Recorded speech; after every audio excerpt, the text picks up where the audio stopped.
So how was it that you got in a situation to learn Japanese again?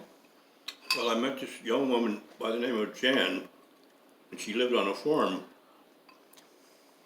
And at that time, I was working for the railroad, in the roundhouse, working the night shift all the time Was that up in Lewiston? in Lewiston, yeah. And she told me what she was doing. She says, I'm teaching English in Japan. And I said, really? I was really surprised. And I said, how do you ever get involved in that? She told me something about it, some kind of a background she had. And then I told her about my experiences there and in China. And she said, you ought to investigate that, Bill. She said, you can make good money doing that over there. So I did. I checked up at my college, and sure enough, they had a Chinese professor teaching Japanese. He taught Chinese too. And his name was Aloysius Chang. Now, Aloysius is not a Chinese name.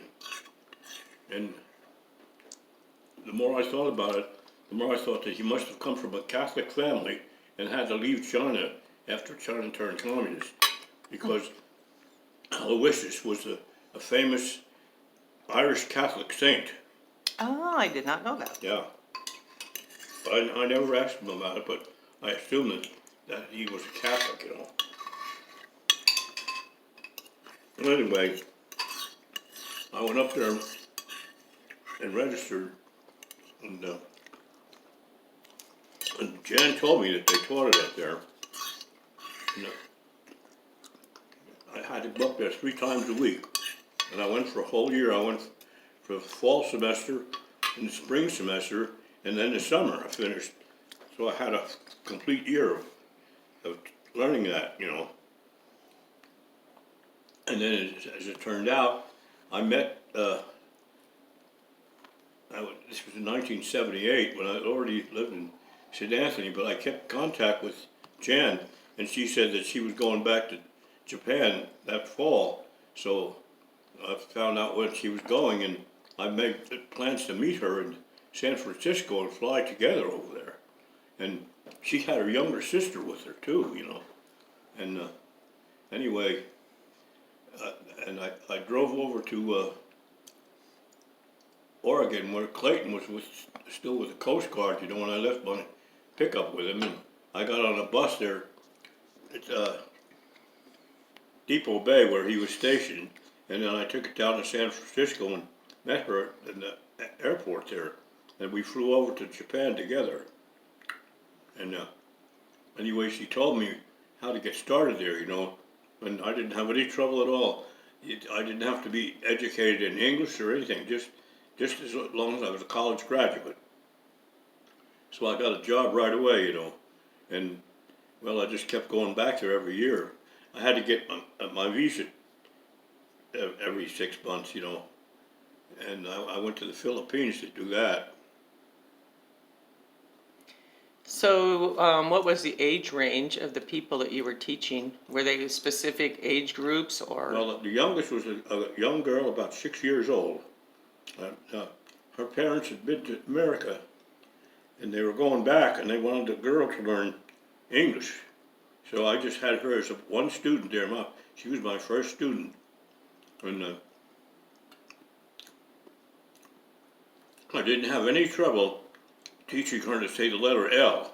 See, L is not in the Japanese language, and if you get with children that are young enough, their vocal cords have not hardened yet, and they can say it. And it was the same thing with Naoya, He was young enough when I married his mother, and I think he was 6, and I got him to say L, and then of course he was going to school in St. Anthony, and he didn't have any problem at all. But the oldest man I taught was a guy about 55, and he absolutely could not say L. But I taught a whole range of people. I taught high school girls in groups, small groups, and I taught young men that would work for companies in groups, and I taught airline hostesses, female hostesses who wanted to learn English because they were flying back and forth to America all the time. And a lot of Americans were traveling to Japan too. So I had quite a variety of people there. So, were you in a school-like setting, or did you go to people's private homes to do this? Well, I had my own room in this school there that I taught. Okay, And so that they'd come to my room and I'd teach them right there. And it was kind of what I got like here now, bedroom and kind of a living room all together there, a bathroom and everything that I needed. so the room that you taught them was also your living quarters? Yeah, mm-hmm. So you lived in a school-like setting, or like in an apartment type of It place? was kind of an apartment-like place too. Okay, so they came to you, Yeah, mm-hmm. okay. And then, but after that, when I went back the next year, I didn't go back there. I already met Kazumi, and she got me a house all to myself. It was to rent, and so I went back there. And then I met other people, because it was close by the old school, but it was in a different neighborhood, so I met more people, and I just kept building up more and more customers all the time. It was a nice experience, but the thing is, I already owned that home in St. Anthony, and I go back in the fall to teach, and I teach through the winter and spring, and I come back home in the summertime. See, because I had to maintain that house, or it would have just fallen to pieces without somebody there. And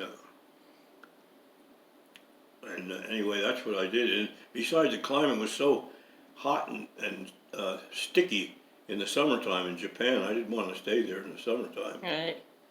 And also, I wanted to stay connected to my family, my mom and my brother and father too. Right. So how many people would you guesstimate all told that you taught in those 4 years? Probably about 100 About different 100? people. Yeah. Okay. Fascinating. The thing I really enjoyed is when I went out with some of my other students. One was Dr. Harry, we called him. He was a dentist. And he'd take me to these bars, and they're not like a bar in the United States. They're kind of a social gathering, and you can have noodles there and whatever you want to drink. And the Japanese at that time, they had invented that thing called a karaoke machine. You can sing, and so they all wanted me to sing. And I was just amazed when I sang into that machine. It made me sound like Frank Sinatra. There's something in it that takes the rough part of your voice and eliminates it, And anyway, the people here, they call it karaoke, but it's karaoke. It's a Japanese word for it. How fun.